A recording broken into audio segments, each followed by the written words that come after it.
Ain't gonna let nobody.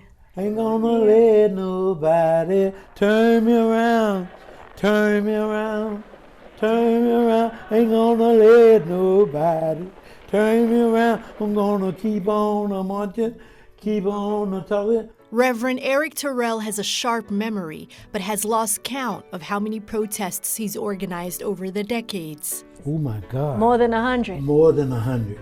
More than 100 miles walked. Yes, ma'am. His close friends, all foot soldiers of the movement, say he's an unsung hero for civil rights. Heavenly Father, we come to you giving you all the praises because you are so worthy. Did you bring the bullhorn? You didn't bring the bullhorn. Each of them sees themselves as a reflection of Dr. King. Reverend Nathan Knight says he sold him a newspaper at a young age. I met Dr. King at age 11. He reached in his pocket, took out a quarter, and gave me the quarter, told me to keep the tip. And that's when we bonded. He stands tall next to the portraits that he's painted, including one that's of his closest friend, Reverend Terrell. He's very passionate, he's sincere, he's dependable when it comes down to us doing things that need to be done. When you were told because of the color of your skin you can't do this, like what was your response to things like that? Be ready to go to jail.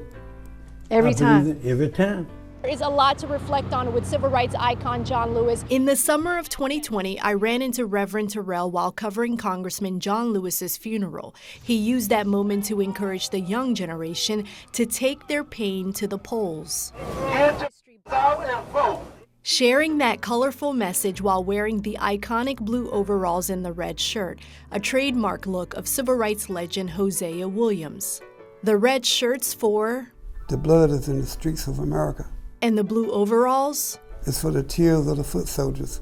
The spirit of the movement often crosses Reverend Terrell's mind.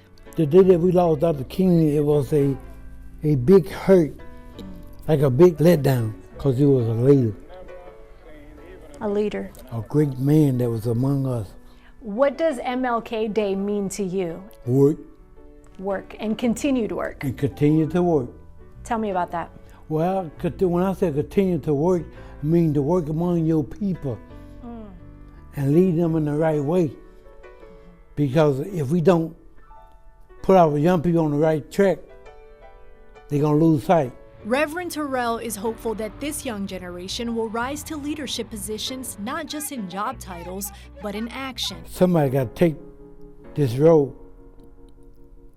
take the torch and run with it. Somebody got to do it.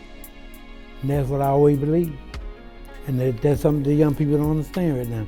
When you think about your legacy, what do you want your legacy to stand for in the test of time? Fight for what you want. Fight for what you believe. I can't breathe! Be willing to stand. Don't let nothing turn you back.